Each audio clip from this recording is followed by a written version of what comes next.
Ladies and gentlemen, please welcome the Honorable John Bolton, Senior Fellow at American Enterprise Institute.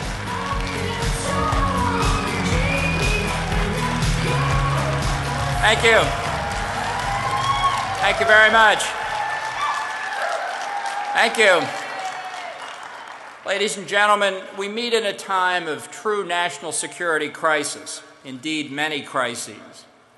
But our biggest national security crisis is Barack Obama. This is a president who does not believe in American exceptionalism, a president who is uninterested in U.S. national security and America's place in the world, who considers our strength part of the problem, that we are the cause of international tension. This is like looking at the world through the wrong end of a telescope, but that is Barack Obama's world.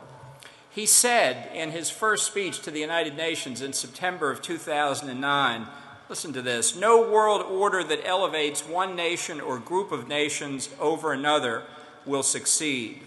No balance of power among nations will hold." This is a belief in multilateralism for American security, the United Nations. He is a Wilsonian. Listen to Woodrow Wilson. The interest of all nations are also our own. Wilson said in his famous 14-point speech in 1918 that he wanted to achieve a peace without victory. Sound familiar? Wilson said there must not be a balance of power, but a community of power. And Wilson wasn't even a community organizer. Wilson wanted to make the world safe for democracy. It's hard to say what Obama wants to do, but the answer was provided at the same time by Theodore Roosevelt, the Republican Roosevelt, who said, "First and foremost, we are to make the world safe for ourselves." This is and has been the bedrock principle of conservative national security policy, and now is most assuredly not the time to change it. Yet there are those, even within our movement, who say that America will be safe enough if we do little or nothing. Let's call this what it is. It is the resurgence of isolationism. Now, analytically, the isolationists and Barack Obama come at world problems from very different analytical perspectives. But the indifference and multilateralism of Obama produces the same result as isolationism. Neither of these misbegotten views protect America. The Democratic Party no longer has a national security wing. There's no Scoop Jackson. There's no Joe Lieberman. We cannot let this happen to the conservative movement. Ignoring threats to our national security is the Obama doctrine. And the contrast with Ronald Reagan could not be clearer. Reagan believed in peace through strength, not isolationism, not multilateralism. Today, can you just imagine Ronald Reagan dealing with Vladimir Putin? Reagan understood that the principal task of the government is the protection of the United States. And who said that best? But that most libertarian of all, Adam Smith, in The Wealth of Nations, who said the first duty of the sovereign is that of protecting the society from the violence and invasion of other independent societies. Reagan called a strong defense budget the vital margin of safety. And we are losing that vital margin of safety all around the world. We're not going to get peace through strength. Because we're not devoting the budget to it.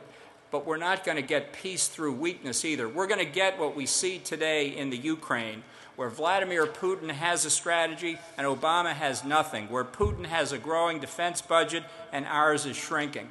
Look at the Middle East. Russia's puppet, Assad, is still in power. In Egypt, Russians are selling weapons to the Egyptian government for the first time since the early 1970s, threatening our best ally in the region, Israel. Iran, working with Russia and running rings around Obama, Clinton, and Kerry in nuclear arms talks.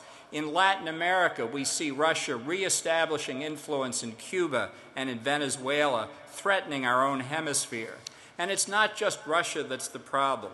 In China, you've got a major military buildup going on, building their first blue water naval capability, ladies and gentlemen, in 600 years, while Obama scoffs at our declining Navy. We've got a Chinese nuclear and ballistic missile program growing every year. China has the best cyber warfare capability of any country on Earth and anti-satellite weapons that can blind us. The threat of nuclear proliferation from Iran and North Korea, threatening our friends and allies, threatening us here at home by this progress toward a nuclear weapon capability. And the threat of international terrorism, which the President doesn't want to believe in, won't announce that it's a war, couldn't care less about. Indeed, terrorism and the threat of nuclear proliferation go together. When al-Qaeda struck the United States on 9/11, we didn't hesitate to overthrow the Taliban regime in Afghanistan. But what if Afghanistan had had nuclear weapons? It would have been a very different picture. If Iran gets nuclear weapons, this country, the central banker of international terrorism in the world, will have impunity to strike with terrorist attacks all around the world, including in the United States. You know, Obama's Director of National Intelligence just testified a few weeks ago that the terrorist threat today is the same as it on 9/11. And we can see it where the black flag of al-Qaeda flies again in Ramadi and Fallujah in Iraq, where we press our ally Israel to make concessions to the Palestinians and threaten Israel with a third intifada if they don't do it. But worst of all is Libya. Libya is the paradigm of the Obama doctrine's failures. The attack in Benghazi on September the 11th, 2012 was a direct attack on the United States. You know, overseas, a president's personal representative is our ambassador. So the killing of Christopher Stevens was not just the murder of an American citizen, it was the murder of the president's personal representative in Libya. And since then, the president has done nothing to avenge Chris Stevens' death. This is a terrible lesson. This is a terrible lesson for our adversaries to learn, that under Barack Obama, you can murder his personal representative and get away scot-free.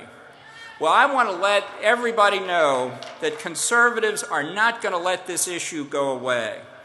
And we will be happy to tell Hillary Clinton in unmistakable terms, we know what difference it makes, even if you don't.